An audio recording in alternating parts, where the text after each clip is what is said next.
That was fast. There it is. Told you. Click on the draw now. Click on the draw even. You can click on it. It's a click, and Yeah. paste. Ha ha ha. It's funny. Don't appreciate that. No. No, sir. I don't like it. Don't like it. Don't like it. Like our good buddy the horse used to say, or whatever. I forget what his name was. So, anyways, welcome everybody to another week of This Uncanny Earth. Today we have a special gift for you. Hey, there he is, the man, James Boggs, in the building. Hello, James. Welcome. So this week, you guys are going to see my presentation from the Fayette County Bigfoot Symposium. I got it recorded by one Mr. Ryan O'Shea. Big shouts out to Mr. Ryan O'Shea. Thank you so much for that. Appreciate you, buddy. And we'll be viewing that today. You won't see us. We could always do a hilarious commentary on it at some point, but for right now, I want you to get the meat and potatoes. That would end up being like a roast because like you'd be up there and I'd be like, oh yeah, this is the point where you talk about more giants. I do. And zero Dashianism. Yep. Because of course I had to add that in there this time. Did I add that in there this time? No, I did not. That's disappointing. That was for the other presentation. So if you missed that one, you missed out. I don't tell you.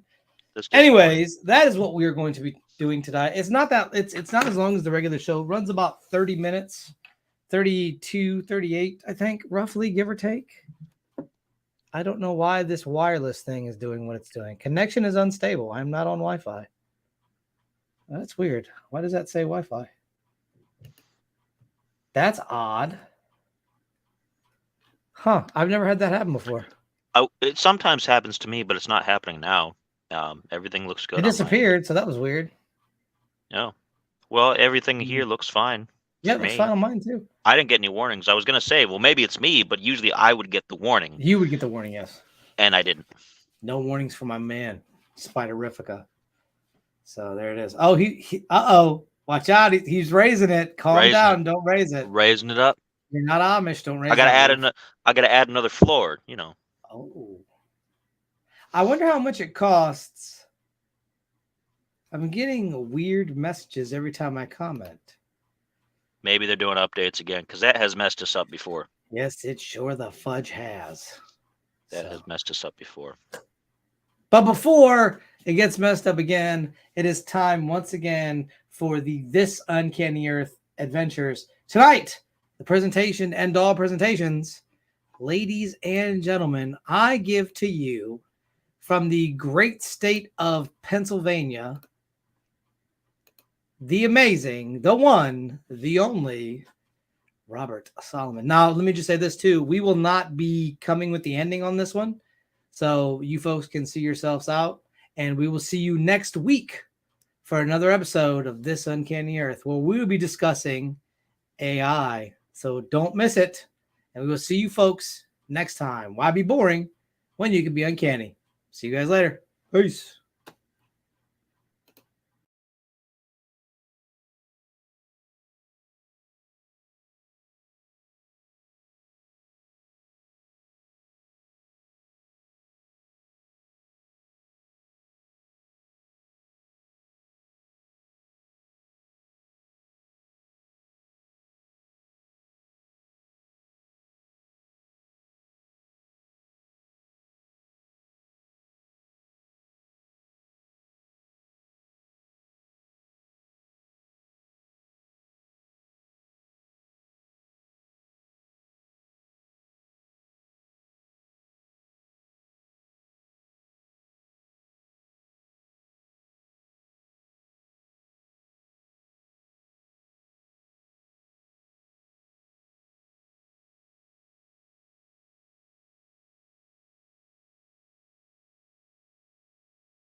Are you hearing sound from that?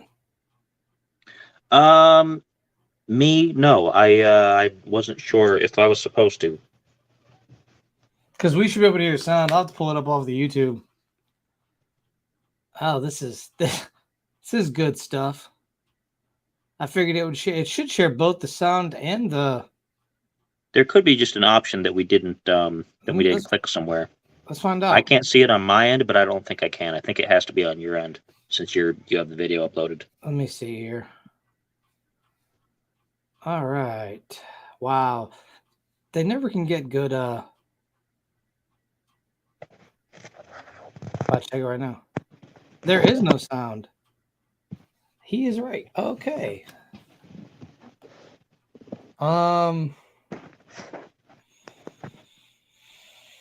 Hmm. Well. This is where we need one of those like those hold musics and like we'll be right back thing. I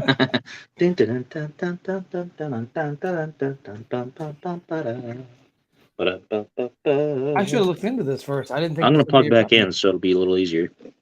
Yeah, go ahead. All right. Um.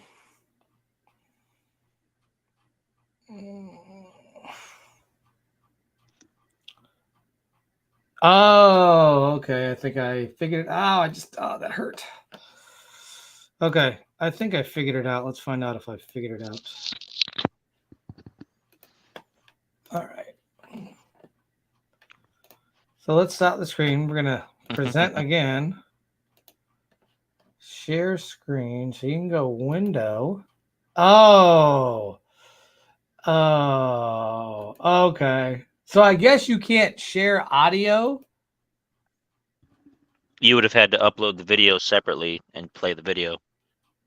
All right. Let's see. Because you can go to brand. I got this now. Hold on. I figured Yeah. this out. Because Yeah, it's I like figured it out. It's all good. I can get it. Yeah. We'll just have to restart it. Hope you guys don't mind. Yuck. There we go. Okay. Now, let's see if this works. This is a gosh dear nightmare is what it is there. Oh, okay, Fried Man. Guess we're not in You're a America dang anymore. witch. All right. Now I got to go to the YouTube and see if it works. Because I'm going to hit it right when it stats. Right when it stats. Thank you, James, for pointing that out. We would have been just goofing with no audio. Yeah. Paying no attention. Wearing the new attention boots. to the man behind the curtain. Hey, let's see. Good afternoon, everybody. How's your Hey. Glad to see you. Thank you for coming out. I appreciate you. So what we see here, we see the Nabi Habil. Got it. There it is. This is the grave of Abel. All right. Bobby Moore, you be Uncanny. Have a good night, folks. See you later. Bye. The Abel from the King Abel story. So giants, faraway lands, right here. We have Ulysses giving wine to Polyphemus. Polyphemus was the one-eyed Cyclops. We'll get a little bit of that here in a second. So some famous giants that a lot of you probably already know. I don't have to really explain a lot of this stuff, but I'm going to. So first we have Goliath. Now Goliath's from the Old Testament of the Holy Bible itself, and Goliath stood roughly 6 cubits and a span which converts to 9 feet and 9 inches. Now in 1 Samuel 17 of the Bible, Goliath is slain by David, who would go on to be the king of Israel. This is a pretty popular tale. Everybody knows this one. Next up, we have Gilgamesh, the warrior king from the Epic of Gilgamesh. Gilgamesh and his friend Enkidu get into trouble with the gods, which causes Enkidu's death and sets Gilgamesh on a quest to restore his friend to life. However, that does not happen. As many of you have probably read the Epic of Gilgamesh, it doesn't go down like that. He stood 11 cubits that when converted roughly translates to about 17 feet tall. So just giant warriors, man. And then, of course, we just talked about the Cyclops Polyphemus. He is the famous man-eating one-eyed monster in the Odyssey. How many of you have read the Odyssey? Yep, read the Odyssey and the Iliad. So in the Odyssey, Odysseus lands on the island of the Cyclops where he meets Polyphemus, who plans to eat Odysseus. But Odysseus ends up blinding Polyphemus after he gets him drunk and burns his eye with a giant wooden stake. He just puts it in the fire, then pow, right in his face. Hilarious, I guess. I don't know. And then he escapes with his crew by hiding underneath the bellies of the now blind Polyphemus' sheep. And he was thought to be around 15 feet tall. So imagine just these giant one-eyed monsters walking around 15 feet tall. That's crazy. In the picture on the left, we have Gilgamesh holding a lion. This is an Assyrian palace relief from 713 to 706 BC in the Assyrian capital of Dur-Sharrukin. Now, what we have here is we have a map of the Middle East, Asia, and India. This is going to be important. So if we go to Genesis 4, 1 through 12, we kind of get a glimpse of who Abel is, right?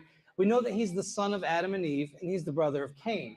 Now, in this narrative itself, we know that Cain slays his brother Abel because Abel, his offerings are great to God. God is like, these offerings are the best offerings I've ever seen. I love them. Cain's offerings, however, are awful, and God does not love them. And God says, you are not giving from your heart. You're just giving to appease me. You're not giving because you love me. And so because of that, Cain sees Abel's doing all of this, and he says, you know what? I'm kind of jealous of this guy. I'm going to get rid of him. Takes him out in the field and kills him. Well, that's about it for Abel in the Old Testament. But in the collection of hadiths, now a hadith is basically, so you have the Quran, but the hadiths are commentaries on what the Prophet Muhammad was talking about in the Quran. So in these hadiths, written by Imam Muhammad al-Bukhari, titled the Sahih al-Bukhari, he says the following regarding Abel's father, Adam.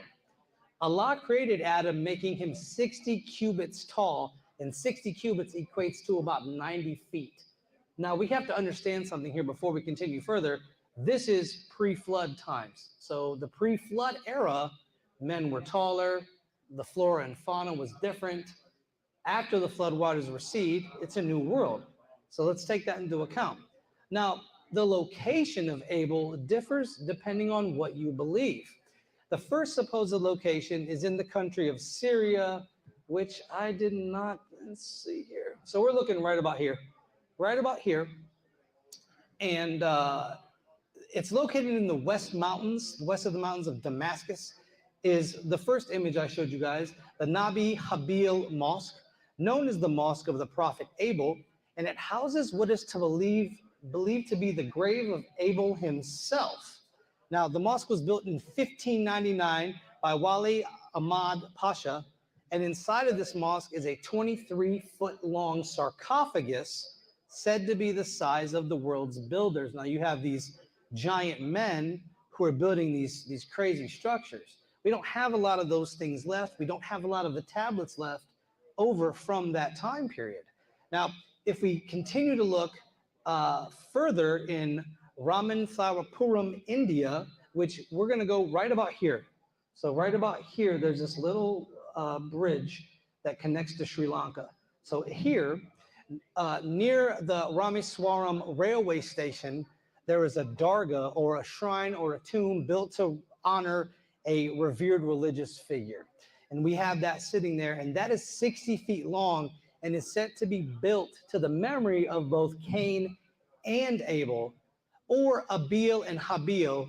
And in an Islamic tale, Adam and Hawa, which is Eve, have 47 children.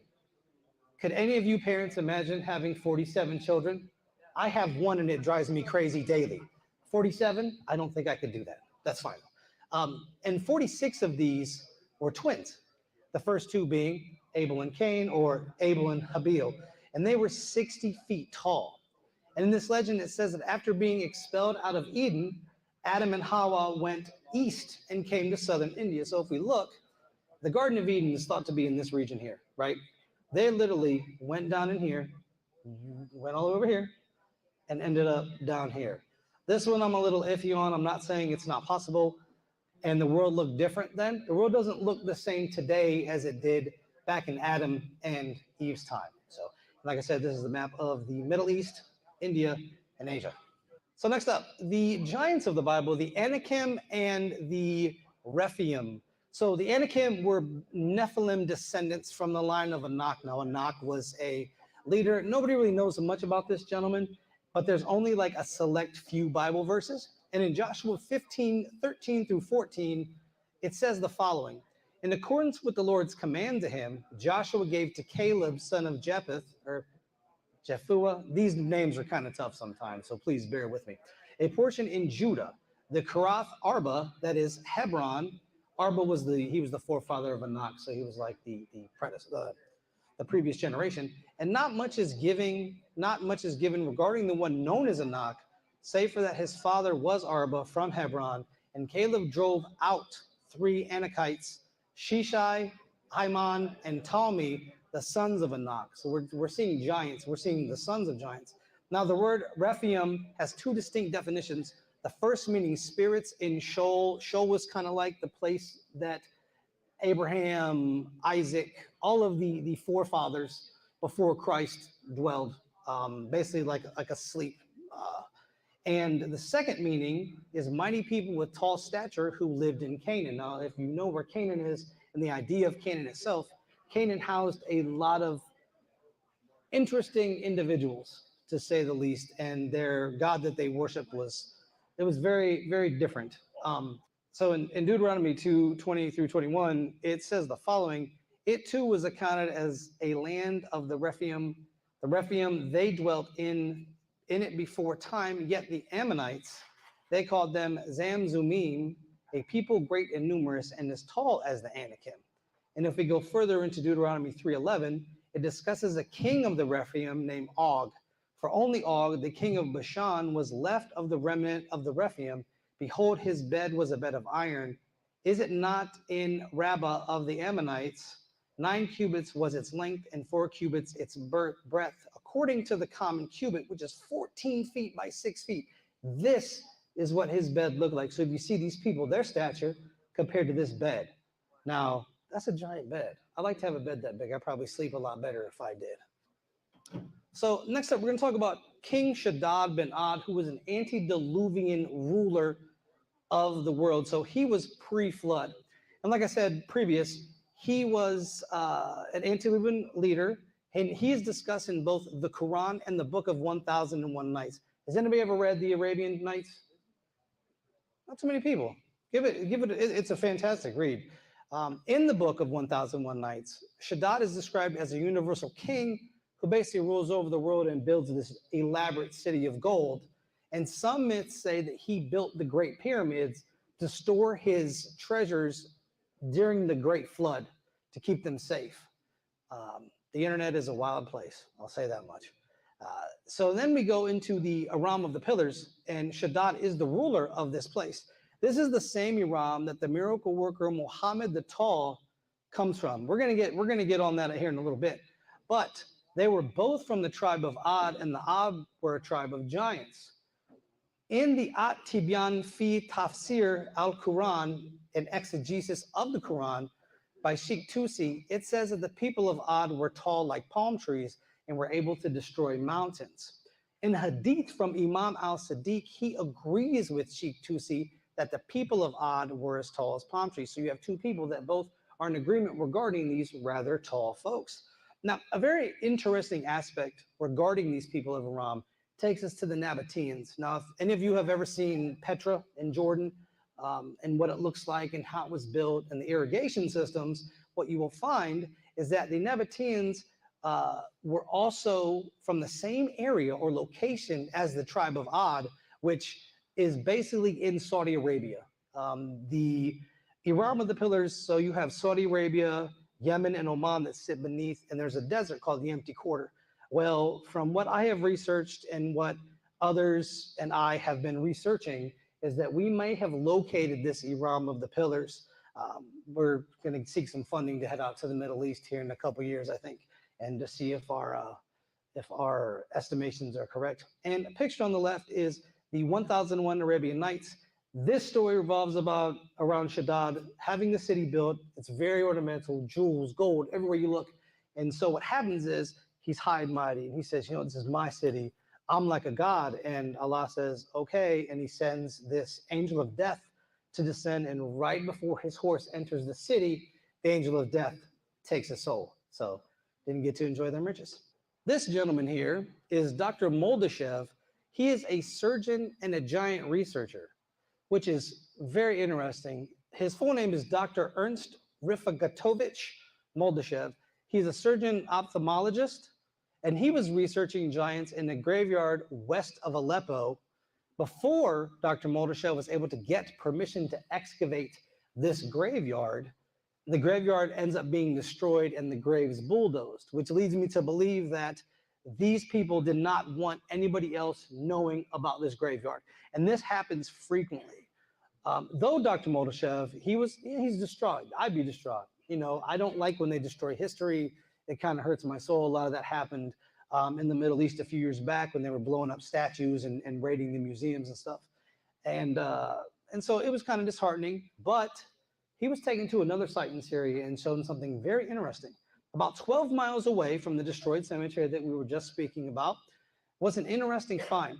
The locals began to tell Dr. Moldashev about a 7.5 meter man, which equates roughly to about 24 feet. This giant was known, as we had discussed previous, Muhammad the Tall One, or Muhammad Atoll. The local legend says that the giant traveled from Yemen to Syria as a miracle worker. So once again, we have the whole Yemen, Oman, Saudi Arabia area here. And he comes up through Saudi Arabia to go to Syria. And he also spoke a dialect of Arabic that would go on to be spoken by the Prophet Muhammad. Now, the interesting aspect on all this is that he comes from Yemen, and Yemen is one of the purported locations of Iram of the Pillars. I have a little theory that it's more closer in Oman than it is in Yemen, but until I get over there, learning Arabic is a really tough thing. So anybody that is trying to ever learn Arabic, it's not as easy as it looks. So in 2003, tomb raiders would end up destroying the tomb of Muhammad the Tall One. Eventually, they were caught and thrown in jail. And here on the right is Dr. Moldashev, who is still alive today. Very fascinating. Now, does anybody know about the Kandahar incident? A lot of people said that it was a hoax. I don't know. When you get somebody that calls in on Coast to Coast, and you were talking about Coast to Coast earlier, I used to listen to Art Bell all the time because I was an insomniac, and he's fantastic. So I love listening to Art Bell. And a man calls in to discuss these strange findings that happened in Afghanistan. During our 2002 campaign there, an Army squad ends up coming up missing. So they end up sending in the Rangers to go and investigate what happens. After walking along this dirt path, these soldiers come across all this broken military equipment, guns, helmets, vests, all that. Just as they're getting ready to step inside of these caves, a 12 to 15 foot red-headed giant attacks these soldiers. The giant also ends up having 6 digits on each hand, and he has 2 sets of teeth. Now, I didn't really get into it in this presentation, but in a lot of books that I've read, a lot of your Native American giants have 2 sets of teeth. And they found that they have 2 sets, one in the front and one in the back. And he also had these canvas-like animal hides that he wore as moccasins, and he smelled of dead bodies. Now, I didn't cover it in this one. I covered it in last year's presentation. But the C. Taka, which is they were red-headed cannibal giants, mirror a lot of what they talked about here. So the giant ends up he starts attacking the soldiers, and then he goes after the rest. He impales the first one, kind of make a statement, I guess. It said it took 30 seconds of continuous fire in order to take this thing down. And then, of course, like all good conspiracies, he's loaded into a helicopter. From there, he's loaded into an aircraft, and he's never seen again. I mean, are we not surprised here? And then all the soldiers were made to sign non-disclosure agreements. And one witness had to break his silence because he says the people have a right to know. The incident was labeled as a hoax based on the fact that the Department of Defense has no record of this incident. Now, we all know that doesn't necessarily mean that it was a hoax. Sounds like a good old-fashioned cover-up to me. I don't know. I was not there. This is an artist's rendition of the deceased giant being loaded onto a plane, probably to be taken to be dissected and, his genome mapped and all that. So next up, we go to Japan. This is one that I didn't know about, and I kind of did a little research on it. This is the Daidara Bochi, or the Japanese giant. Now, this is more of a mythological giant that resided in the country of Japan. And the Daidara Bochi comes from the word Diatorohoshi, which is the combination of words Diataro and Hoshi. While this giant can have many eyes, the one we are concerning ourselves with for this example is the one-eyed giant. And we just talked about Polyphemus and the Cyclops not too many slides ago. However, the similarities, while being, obviously similar, the interesting part behind all of this is that Greece and Japan did not interact until much later. Greece actually interacted with China before they ever interacted with Japan. And it wasn't until the 1800s that Japan and Greece sort of hang out, I guess would be the correct terminology to put here. Now, there is a hill called the Ogushi Miden located in Mito in the Ibaraki prefecture in the Kanto region of Honshu, and it is believed that the Daidarabochi created this hill.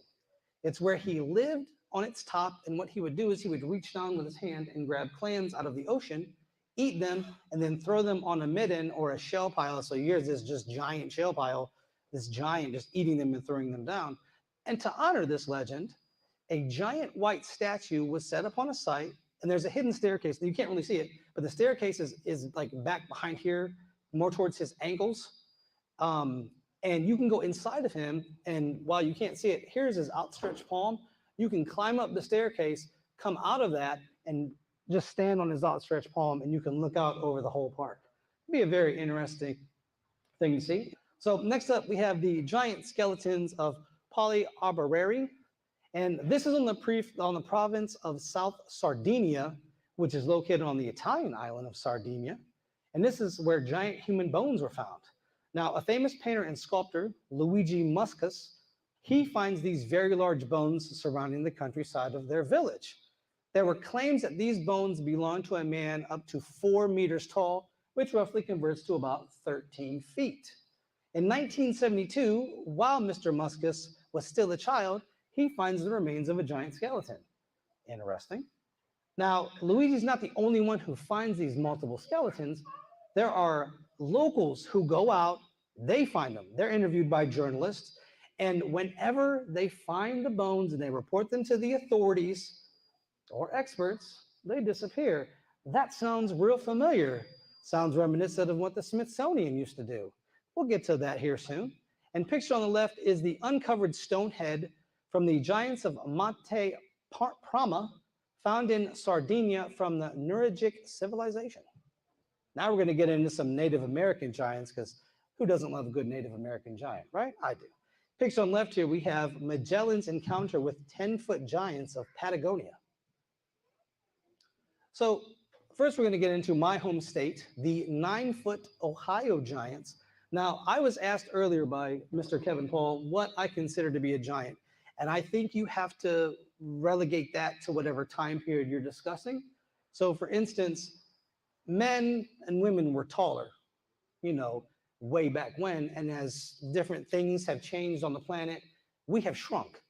So we're not as tall as, say, we might have been 1,000, 2,000, 5,000 years ago. So I like to take that into account when I'm doing this research, because if anybody here would see a 9-foot person, what would you do?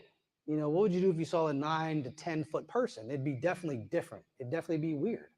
But located in southern Ohio, near the town of Jasper, there sits a farm of a Mr. William Bush and another farm belonging to a Mr. Matthew Mark, which sounds like a straight up fake made up name.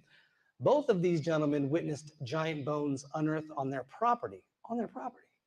These two properties sit right atop Native American burial grounds. That sounds like poltergeist to me. So don't build your homes over Native American burial grounds. On Mark's farm, there were dozens of human skeletons found on the property, and some of the largest skeletons they find there clear well over 9 feet in height. Quite a few were over that mark. Now, during one excavation, 10 skeletons, 10. You couldn't trip and fall without landing on top of a giant skeleton in Ohio, and it makes sense because it's Ohio, so that does not surprise me. They were buried in a circle in an erect position and were considerably well preserved, so much so that their teeth were found to be intact. You will find that a lot of reports regarding giants and regarding their excavations, that the teeth are intact. So either they had a great dental plan, or they found a way to preserve their teeth well after death. Either way, that's fascinating to me. Picture on the left here, we have a newspaper article regarding the find of an 8-foot man. The newspaper articles regarding giants become harder and harder to find. As I Googled a lot of this research, I have multiple books on the topics, but it's weird how you will Google something one year and then the next year you try to Google it again and it's like it's not there. So, you know, I'm not saying a conspiracy, but whatever. The Osage, the tall race of Native Americans. The Osage were a tribe of Native Americans that moved to the lands of present-day Missouri. They were thought to have moved from the Ohio Valley as a part of a larger group of Dakia-speaking Sioux. I am probably butchering these names, so I apologize. This group included the Omaha, the Quapaw, the Ponca, and the Kaw. Over time, the Osage make a kingdom for themselves, and their empire is just vast. It's enormous. It stretches from the Great Bend of the Missouri, south to the waters of Arkansas, and east toward the Mississippi, and that is their territory. And this is several centuries before Europeans arrived. So we have to take that into account too, that there are Native American kingdoms that existed well before a lot of our ancestors came over. Pretty fascinating to me. George Catlin, he studies and paints Indians of nearly 70 tribal groups. And in the 1830s, he was quoted as saying, they were the tallest race of men in North America, either of red or white skins. Picture on the left, we have an 1841 painting by Mr. Catlin himself, and it shows the wife and child of a chief here, and then it shows the chief here. So very, very fascinating to me. The good old bearded giants. This is close to my hometown. So we're looking here at Vermilion, and that's located in Erie County. So if any of you are familiar with Cleveland, it's all up in that region there. And it sits on the shores of Lake Erie. And it is here that a number of mounds have been found. And some of these mounds, the remains of the tall ones, have been excavated. Now, there are quite a number of mounds in the township where the bones and sometimes the whole skeleton of the human race have been found.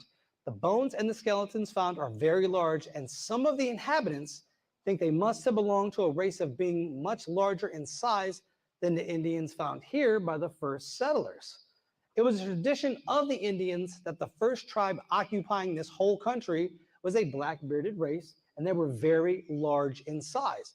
And subsequently, a red bearded race or tribe came and killed or drove off all the Blackbeards, as they called them.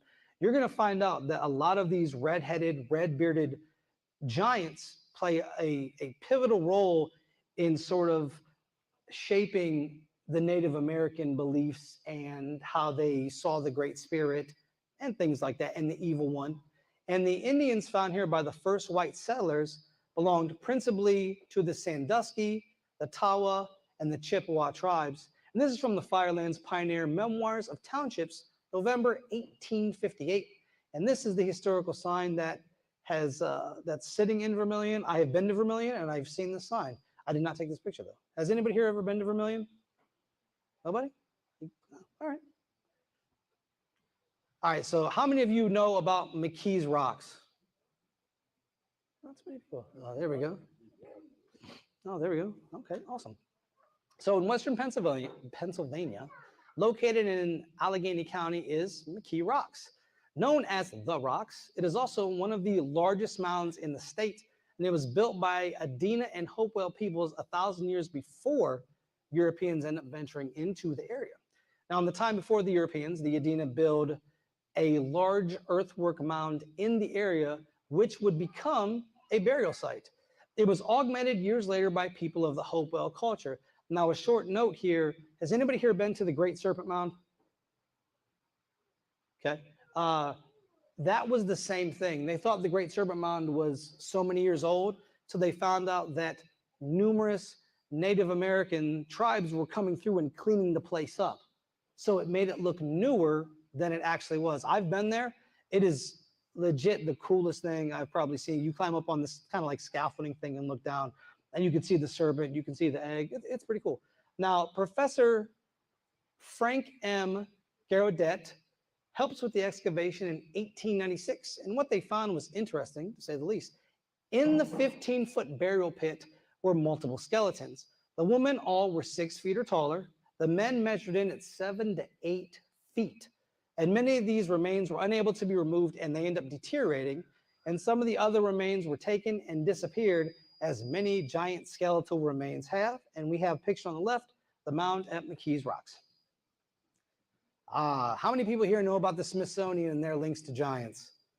That's a lot of people. That's good. I'm glad to see that. So picture on the left is the Smithsonian Institution. This is known as the castle.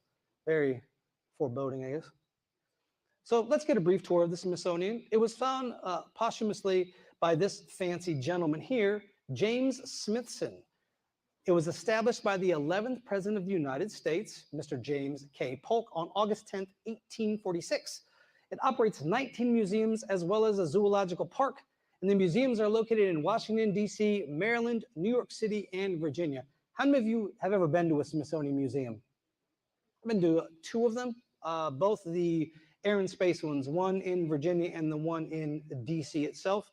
And these museums house everything from rockets and art portraits to insects and maybe giant skeletal remains. They're not going to tell you that. It would be interesting to see in the following cases how the Smithsonian appears and removes the remains of these giant skeletons. And after the removal, the skeletons just vanish. The Smithsonian's like, we don't have any skeletons. What skeletons are you talking about? So, and that, like I said, this fancy gentleman here with the pantyhose and the weird looking outfit, James Smithson. Cliff dwellers, no way. So the Pueblos have no traditions, legends, or anything regarding these cliff people. That's a Smithsonian representative, 1910. They estimate that 10,000 people lived on the face of the cliff itself, and that it is estimated that with the adjoining cliffs and mesas, the population sits at well over 100,000 people. Just beyond this area, over 250 skeletons were excavated along with trinkets and pottery. The Smithsonian barely scratched the surface of this thing because there's still, to this day, more skeletons located at the site. And obviously these bones were taken back to the Smithsonian and they were never seen again. But it was for research, if you will.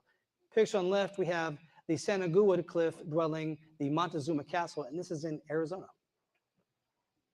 Ah, yes, the skulls and bones of monsters. So this is in Cartersville, Georgia, and a New York Times clipping from April 5th, 1886 states the following: acres of skulls and bones, some of these are gigantic.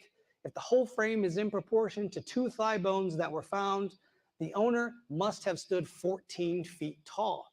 Now, found at this site and sites near this area are ornaments of shell, brass, and stone, and it is noted that a representative of the Smithsonian Institution is here investigating these curious relics.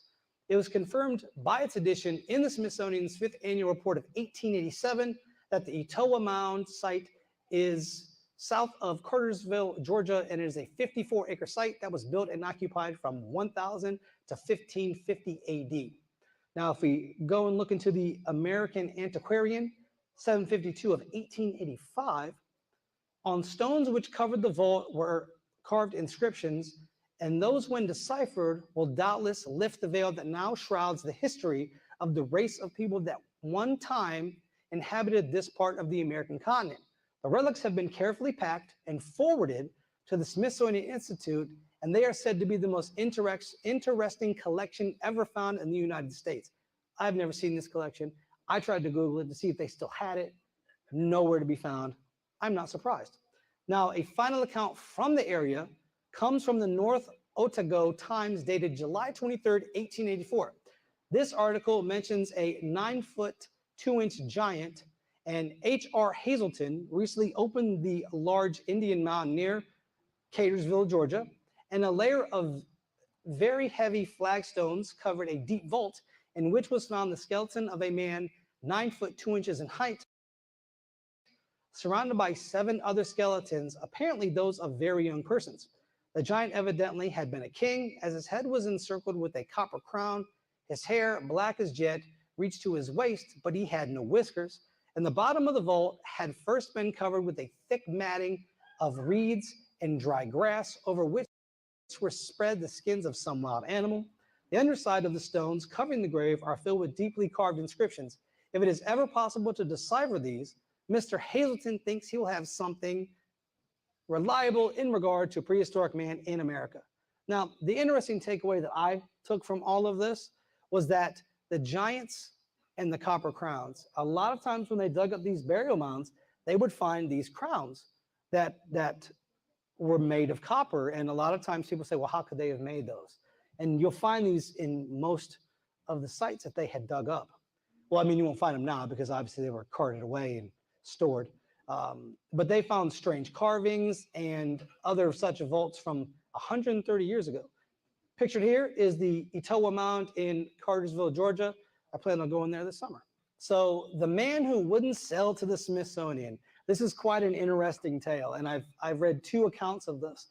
And so from the Arizona Journal Miner, dated October 13th, 1911, on page 3, Mr. Shoup was provided with photographic instruments and took several pictures. Mr. Shoup of the Smithsonian also desired to take it, the giant skeleton, back to Washington, but this request was held up by Mr. Marks, stating that as the subject was found in the territory, it should be kept there. Mr. Shoup, and of course his wife, Mrs. Shoup of the Smithsonian, were very interested in these portions of the human frame that were intact, and particularly the skull, which indicated that the giant was of such abnormal size as to be beyond comprehension of that of a human being. Mr. Marks flat out refuses. He's like, I'm not selling it. It's not going to happen. But instead, he decides he would rather give it to a museum in Arizona. Were the pictures enough for the Smithsonian? Because they took pictures of it there as well. Or did they come by later and buy it from the museum? I have no idea because I don't know what museum he gave it to. And this here is just what they use in Harvard. It was a Harvard teaching skull. It's not real. This is not a real giant skull. I want anybody to be like, oh, they found one. So, just let you guys know.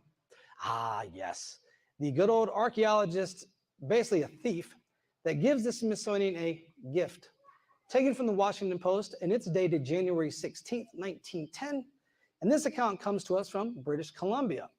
Captain Newton H. Chittenden, who was a famous ethnologist, archaeologist, and explorer, this man was dedicated to ethnological research for the benefit of the government, if you will.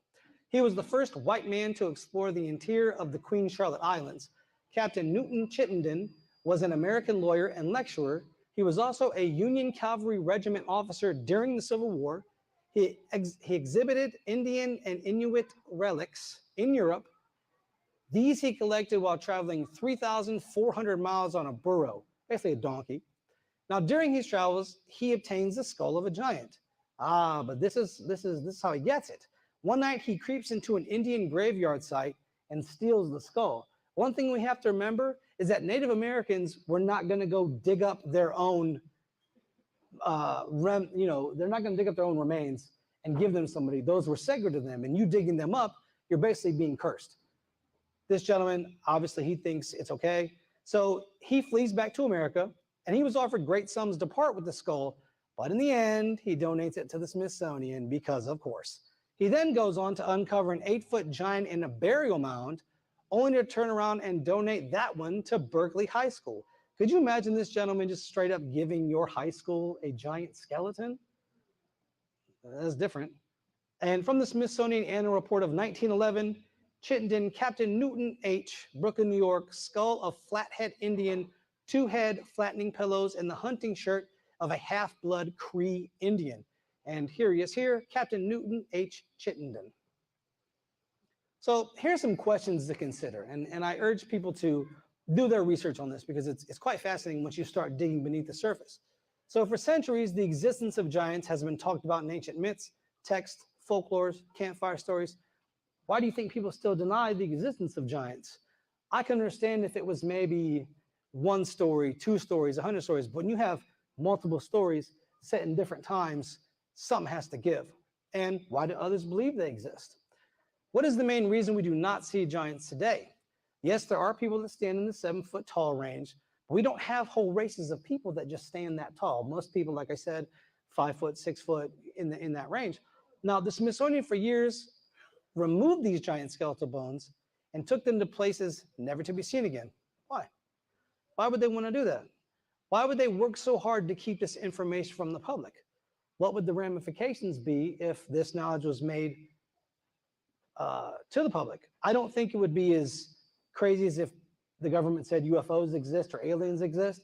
I think this one would just be a no-brainer. I think people would say, yeah, that's probably the case. I don't think it would go as crazy as the UFO thing. And do you all believe giants have or have existed? And the picture on the left is the Quablum giant question mark. Thought that image was pretty cool. Final thoughts.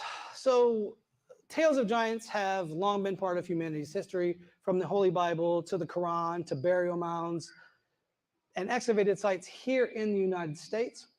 Ohio, Pennsylvania, and even all the way out to Arizona have cases of giant skeletons found in different locations. Is the Smithsonian actively trying to cover up and hide these giant skeletons from the population, or is the Smithsonian just preserving history? I want to give a big thank you to everybody who came out. Thank you. You are all amazing people. Love all of you. You guys are awesome. Thank you to all the speakers. You guys are also awesome. The vendors, everybody that worked hard to set this thing up. Fred, Bob, all of you, thank you so much. You guys are so very wonderful. If you are curious, I have a podcast over on YouTube. Please check that out. It is www.youtube.com/@thisuncanny earth. Last night, we talked about, are we living in a simulation, and some reasons why we might very well be.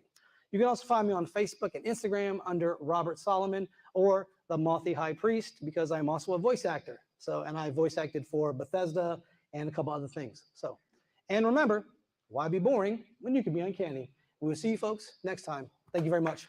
Thank you.